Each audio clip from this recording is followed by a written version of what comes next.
Delhi blast నుంచి ఇంకా మన దేశం కోలుకోకముందే దేశాన్ని కుదిపేసిన మరో బ్లాస్ట్. శ్రీనగర్లోని నవగాంలో ఉన్న పోలీస్ స్టేషన్లో ఢిల్లీ బ్లాస్ట్ కంటే ఎన్నో రెట్లు తీవ్రతతో బ్లాస్ట్ అయ్యింది. ఈ దుర్ఘటనలో 9 మంది మరణించారు, 27 మంది పోలీసులు తీవ్రంగా గాయపడ్డారు. గాయపడిన వారిలో కొంతమంది పరిస్థితి చాలా విషమంగా ఉంది. వారి గురించి ఎప్పుడు ఏ వార్త వినాల్సి వస్తుందోనని అందరూ ఆందోళన చెందుతున్నారు. వారంతా త్వరగా కోలుకోవాలని, క్షేమంగా ఉండాలని మనస్ఫూర్తిగా కోరుకుందాం ఫ్రెండ్స్. ఈ బ్లాస్ట్ తీవ్రత ఎంత ఎక్కువగా ఉందంటే పోలీస్ స్టేషన్ భవనం పూర్తిగా దెబ్బతిన్నది. ఆ పోలీస్ స్టేషన్ చుట్టుపక్కల అనేక భవనాలు దెబ్బతిన్నాయి. ఆ పోలీస్ స్టేషన్ నుంచి 200-300 మీటర్ల దూరం వరకు పోలీస్ స్టేషన్లోని వారి శరీర భాగాలు గాల్లో ఎగిరిపడ్డాయి. 1/2 కిలోమీటర్ దూరం వరకు ఎగిరిపడడం అంటే మామూలు విషయం కాదు. ఇంకా నా ఛానల్ని సబ్స్క్రైబ్ చేసుకునే వారుంటే సబ్స్క్రైబ్ చేసుకొని నన్ను, నా ఛానల్ని ఎంకరేజ్ చేయండి ఫ్రెండ్స్. ఓకే, ఇంకా టాపిక్లోకి వచ్చేస్తే, ఈ నవగాం పోలీస్ స్టేషన్లోని అధికారులు, జమ్మూ కాశ్మీర్ పోలీసులు మరియు కేంద్ర దర్యాప్తు సంస్థలు కలిసి ఢిల్లీలోని ఎర్రకోట దగ్గర జరిగిన కారు బ్లాస్ట్ కుట్రకు సంబంధించిన ఒక ఉగ్రవాద మాడ్యూల్ను ఛేదించారు. ఈ కేసు దర్యాప్తులో భాగంగా హర్యానాలోని ఫరీదాబాద్లో terrorist doctor Muzammil Ahmed Ganai rented house నుంచి భారీ మొత్తంలో 360 కిలోల అమోనియం నైట్రేట్ పేలుడు పదార్థాలను స్వాధీనం చేసుకున్నారు. ఈ స్వాధీనం చేసుకున్న పేలుడు పదార్థాలను తదుపరి విచారణ మరియు ఫారెన్సిక్ పరీక్షల కోసం నవగాం పోలీస్ స్టేషన్ ఆవరణలోని ఒక సెక్యూర్డ్ బహిరంగ ప్రదేశంలో, అంటే ఒక ఓపెన్ ఏరియాలో భద్రపరిచారు. పేలుడు పదార్థాలు ఉన్నాయి కాబట్టి సరైన వెంటిలేషన్ కోసం అలా తగు జాగ్రత్తలతో భద్రపరిచారు. స్టేట్ ఇన్వెస్టిగేషన్ ఏజెన్సీ SIA అధికారులు, ఫారెన్సిక్ సైన్స్ ల్యాబొరేటరీ FSL నిపుణులు, క్రైమ్ వింగ్ ఫోటోగ్రాఫర్లు మరియు రెవెన్యూ అధికారులు కలిసి ఈ పేలుడు పదార్థాల నుండి నమూనాలను, అంటే శాంపిల్స్ని సేకరించే పనిలో ఉన్నారు. ఈ నమూనాలను కోర్టులో సాక్ష్యంగా సమర్పించాలి. అందుకని వాటి నమూనాలను సేకరించే క్రమంలోనే నవంబరు 14, 2025 శుక్రవారం రాత్రి 11:20 నుండి 11:22 సమయంలో ఊహించని విధంగా భారీ విస్ఫోటనం జరిగింది ఆ పోలీస్ స్టేషన్లో.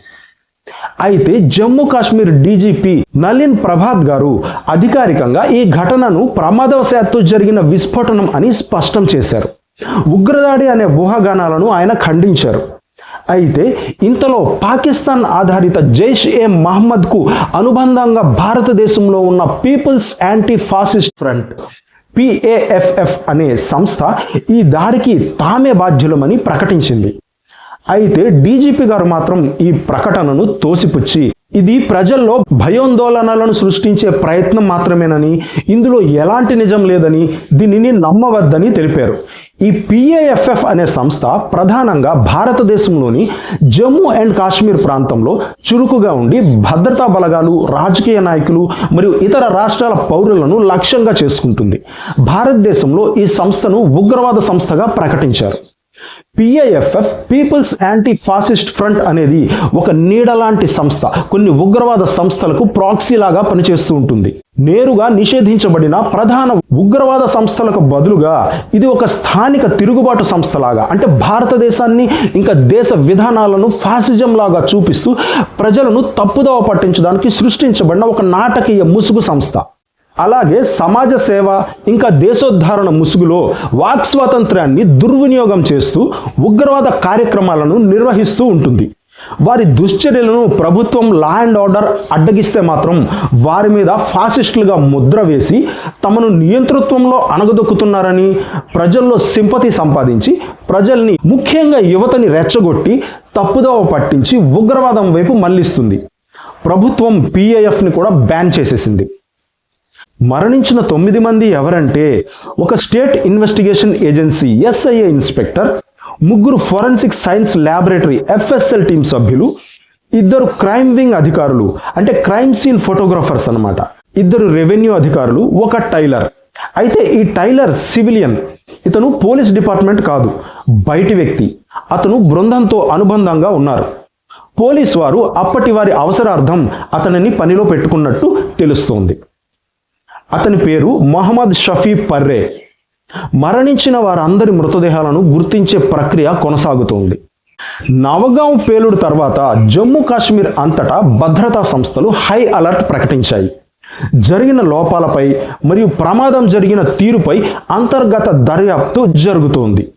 ఢిల్లీ ఉగ్రవాద కుట్రను ఛేదించి స్వాధీనం చేసుకున్న పేలుడు పదార్థాల నుండే ఈ ప్రమాదం జరగడం నిజంగా తీవ్ర విషాదకరం.